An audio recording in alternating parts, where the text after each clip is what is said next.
Setelah menunggu lebih dari 1000 hari untuk kemenangan pertamanya di Ducati, Marc Marquez meraih kemenangan keduanya dalam sepekan dengan kemenangan di MotoGP San Marino. Memulai balapan dari posisi ke-9, pembalap Gresini Ducati ini memanfaatkan hujan rintik-rintik untuk merebut posisi terdepan. Marquez kemudian menjauh dari kejaran juara bertahan Francesco Bagnaia dan tim Ducati lainnya, Enea Bastianini, hingga bendera finish. Sementara itu, sebagian besar keunggulan Jorge Martin terhapus ketika keputusan pit stop menjadi bumerang, membuat pemenang sprint ini kehilangan 1 lap. Bagnaia berhasil menghindari slip coupling kemarin untuk tetap memimpin di tikungan 1, dengan Martin berada di posisi ketiga di belakang rekan setimnya Franco Morbidelli. Martin dengan cepat melewati Morbidelli, namun upaya sementara untuk menyalip Bagnaia di lap 2 hampir berakhir dengan bencana. Mundur tepat pada waktunya, Martin kemudian dengan sabar berada di belakang Bagnaia hingga hujan tiba-tiba semakin deras setelah 7 lap. Morbidelli menjadi korban pertama terjatuh dari posisi ketiga, sementara Martin membuat keputusan besar untuk masuk pit di akhir lap meskipun Bagnaia dan para pembalap terdepan lainnya tetap bertahan. Bagnaia mundur menciptakan barisan pembalap yang panjang dengan Marc Marquez membelah barisan untuk memimpin di lap ke-8. Yang terpenting, hujan kemudian reda membuat Martin tertinggal 12 detik di posisi ke-15. Pembalap Spanyol itu menyadari bahwa ia telah kehilangan kesempatan dan seperti pembalap lain yang bertaruh pada hujan yang semakin deras, ia kembali mengadu kecepatan di lap ke-10. Martin kembali bergabung dengan tertinggal 1 lap tepat di belakang pertarungan Marquez-Bagnaia. Bagnaia puas membuntuti pembalap Gresini itu di sepanjang pertengahan lintasan, namun terlihat terancam dikejar oleh Bastianini. Dalam kondisi sakit akibat tabrakan di Aragon hari Minggu lalu dengan Alex Marquez, Bagnaia kembali tertinggal dari Marquez di tikungan-tikungan akhir, dan Bastianini pun harus puas berada di posisi ketiga. Brad Binder, pembalap yang berada di barisan depan, Marco Bezzecchi, dan Alex Marquez melengkapi posisi 6 besar.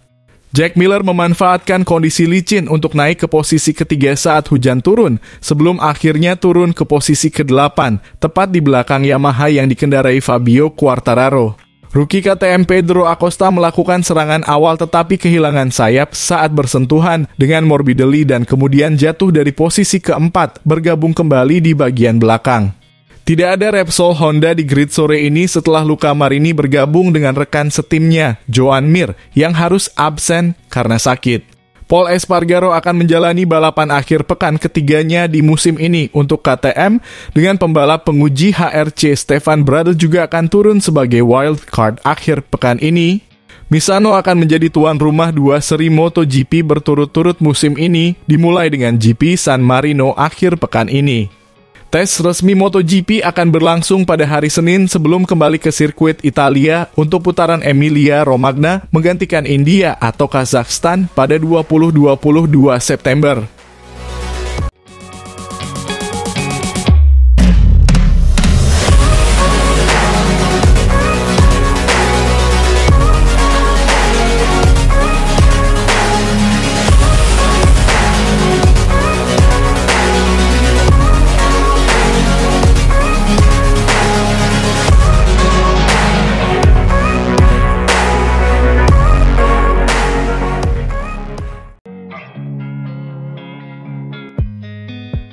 Marc Marquez mendapat pujian atas manuvernya yang bersih dalam balapan sprint MotoGP San Marino. Pembalap Gresini Ducati itu terpaksa memulai balapan dari posisi ke-9 setelah terjatuh di babak kualifikasi pada hari Sabtu.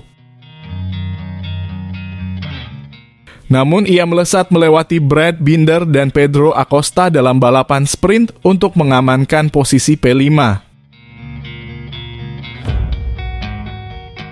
Awal yang buruk. Ia menjalani kualifikasi dengan buruk karena kecelakaan itu, analisa Neil Hodgson di TNT Sports. Kemudian, itu adalah sebuah pertarungan. Itu adalah balapan tercepat yang pernah dijalani Marquez. Ketika semuanya beraksi dan Anda menyalip banyak orang, Anda melihat papan skor dan berpikir tinggal 3 lap lagi. Ia tidak melakukan banyak kesalahan. Semua operannya bersih. Bahkan yang terakhir, kata Hodgson tentang operan Marquez kepada Binder,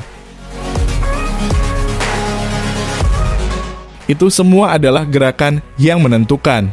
Ia datang dari arah belakang yang jauh. Saya pikir itu mungkin lebih kotor, namun ternyata itu bersih. Penyalipan Marquez terhadap Acosta dianalisis oleh Hodgson. Pedro masuk terlalu cepat. Ia harus menurunkan gas karena sudah melewati batas. Hal itu membuat Marc memiliki kecepatan yang jauh lebih cepat untuk mendekat. Masih ada ruang meskipun sempit di bagian trek yang cepat. Marquez menjadi satu-satunya pembalap yang berada di posisi 10 besar tanpa peringatan batas lintasan. Michael Laverty berkomentar, faktanya Anda mendapat peringatan untuk satu kecerobohan. Tikungan 11 sangat mudah. Acosta melakukan segalanya untuk tidak keluar dari lintasan. Marc mengendarai dengan bersih. Itu bukan Marc yang biasanya Anda harapkan. Dia biasanya bermain dengan batas tetapi dia terkendali. Ia membutuhkan awal yang baik untuk hari ini. Ia memiliki ritme yang bagus dan pada balapan feature, ini akan menjadi cerita yang berbeda.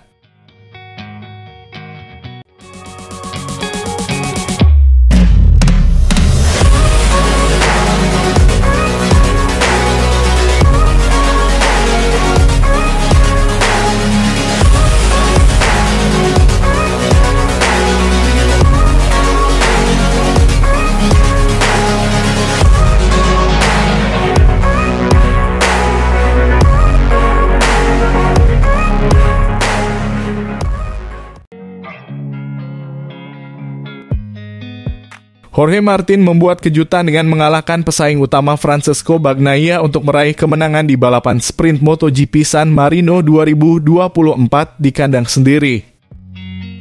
Martin melakukan start yang luar biasa dari posisi keempat untuk memimpin Bagnaia yang memimpin kualifikasi melalui chicane pembuka, dengan Franco Morbidelli, Brad Binder, dan kualifikasi barisan depan Marco Bezzecchi dalam pengejaran. Sementara Martin, Bagnaia, dan Morbidelli menjauh, Binder bertarung dengan Enea Bastianini dan sesama pembalap KTM, Pedro Acosta. Kecepatan Martin mematahkan perlawanan Bagnaia di lap-lap akhir untuk meraih kemenangan sprint pertamanya sejak Jerman. Menambah keunggulannya menjadi 26 poin dan berarti Martin akan tetap berada di puncak klasemen, apapun yang terjadi pada balapan hari Minggu. Bagnaia yang mungkin mengalami masalah fisik akibat kecelakaan di Aragon melewati garis finish hanya beberapa 1/10 detik dari Morbidelli. Morbidelli sempat terlibat duel dengan Bastianini untuk mempertahankan posisi podium terakhir saat lap terakhir dimulai. Bastianini menginjak rem di tikungan 8 namun melebar dan Morbidelli merayakan posisi 3 besar MotoGP pertamanya sejak 2021. Start dari posisi ke-9 setelah mengalami kecelakaan di kualifikasi, Marc Marquez menyelesaikan lap pembuka di posisi yang sama dalam perjalanannya ke posisi ke-7 melewati Binder dan Acosta di tikungan terakhir. Rekan setimnya di VR46, Bezzecchi dan Fabio Di Giannantonio, keduanya terjatuh di 4 lap awal. Semua pembalap memilih ban depan kompon medium dan ban belakang soft. Ban belakang medium diperkirakan akan digunakan untuk balapan sepanjang hari Minggu. Pol Espargaro akan tampil untuk ketiga kalinya di akhir pekan untuk KTM musim ini, dengan pembalap HRC Stefan Bradl juga akan tampil sebagai wildcard akhir pekan ini. Misano akan menjadi tuan rumah 2 seri MotoGP berturut-turut musim ini, dimulai dengan Grand Prix San Marino akhir pekan ini. Tes resmi MotoGP akan berlangsung pada hari Senin sebelum kembali ke sirkuit Italia untuk putaran Emilia-Romagna menggantikan India atau Kazakhstan pada 20 hingga 22 September. Peraturan tekanan ban yang telah direvisi untuk tahun 2024 berarti para pembalap harus berada di atas tekanan ban depan bagian bawah minimum 1,8 bar bukan 1,88 untuk 60% bukan 50% dari jarak Grand Prix atau 30% dari jarak sprint. Hukuman bagi pembalap yang tidak memenuhi batas minimum ini di Grand Prix adalah penalti 16 detik setelah balapan atau penalti 8 detik untuk sprint atau balapan pendek.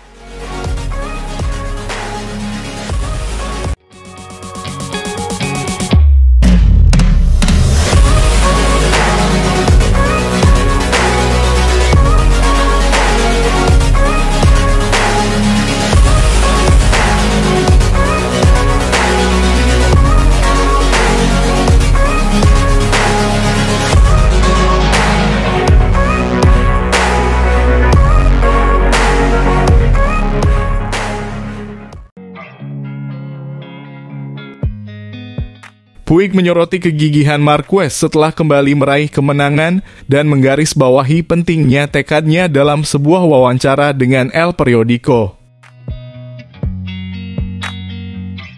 Alberto Puig, bos tim Repsol Honda, telah menyaksikan secara langsung salah satu comeback paling menarik dalam sejarah MotoGP. Marc Marquez, juara dunia 8 kali, kembali merasakan kemenangan setelah 1043 hari tidak berdiri di podium teratas, sesuatu yang bagi banyak orang tampak mustahil karena cedera dan komplikasi yang dialaminya. Ketika kami mendengar bahwa Marc mempertimbangkan untuk meninggalkan tim kami, meninggalkan Honda, meskipun ia masih memiliki kontrak dengan kami. Hal itu melukai hati kami. Aku Puig, yang memahami alasan dibalik keputusan sulit Marquez untuk berganti tim demi mencari motor yang lebih kompetitif. Sebagai mantan pembalap dan bos tim serta Honda sebagai pabrikan, kami paham bahwa kami harus membuat segalanya lebih mudah untuknya, karena ia telah memberikan segalanya dan ia merasa tidak nyaman.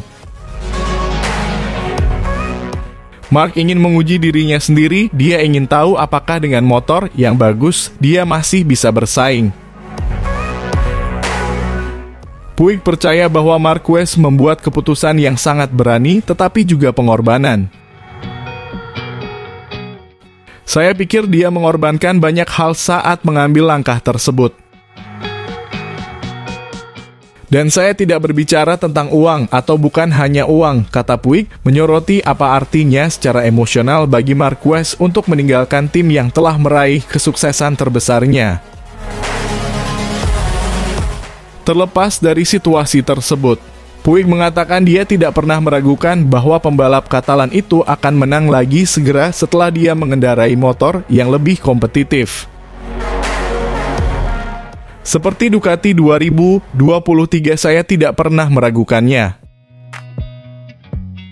Kemenangan Marquez baru-baru ini di Motorland, yang menandai berakhirnya puasa kemenangannya yang panjang, memberikan kepuasan yang luar biasa bagi Puig, yang selalu yakin dengan bakat dan kegigihan mantan muridnya itu.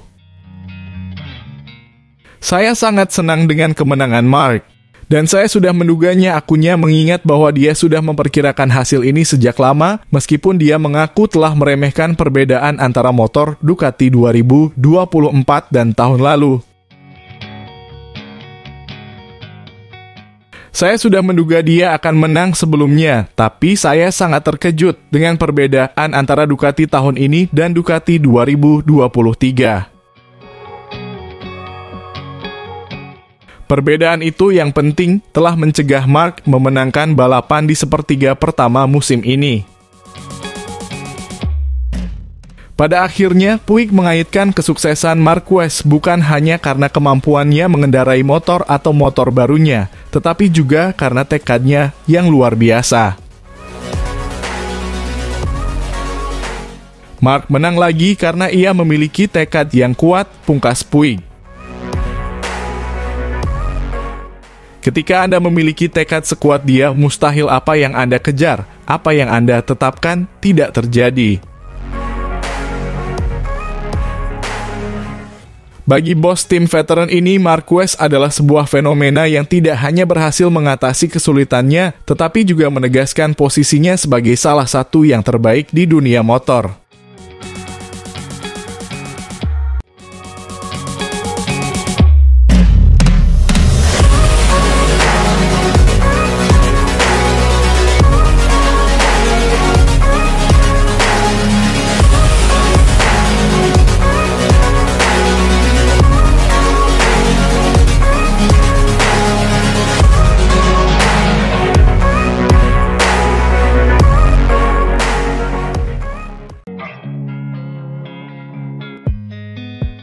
Tekanan dan ketegangan dimulai pada sesi latihan untuk para pembalap MotoGP di Misano ini.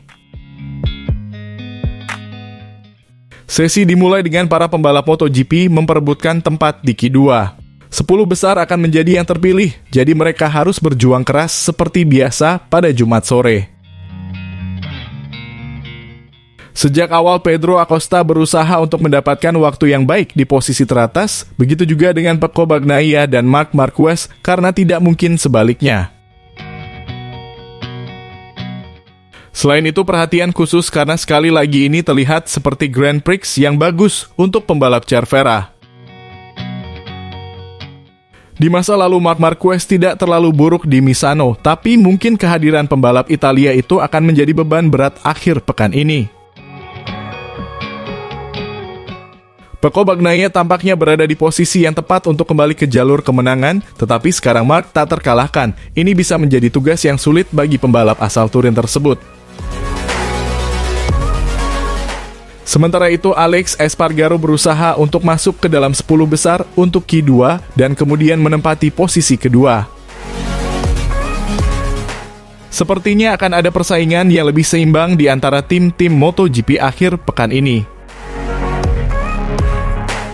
Saat latihan berlangsung, Marco Bezzecchi dan Marc Marquez berada di lintasan, tidak begitu memahami satu sama lain, jadi itu adalah momen yang menegangkan.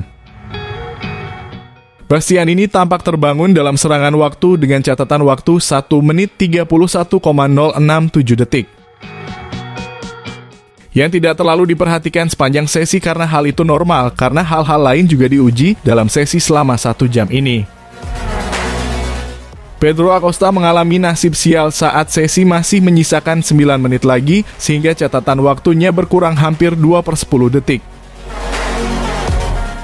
Di menit-menit akhir latihan, Acosta berusaha untuk kembali ke jalur yang benar setelah kecelakaan. Pecco Bagnaia keluar dari pit box dan siap memberikan perlawanan.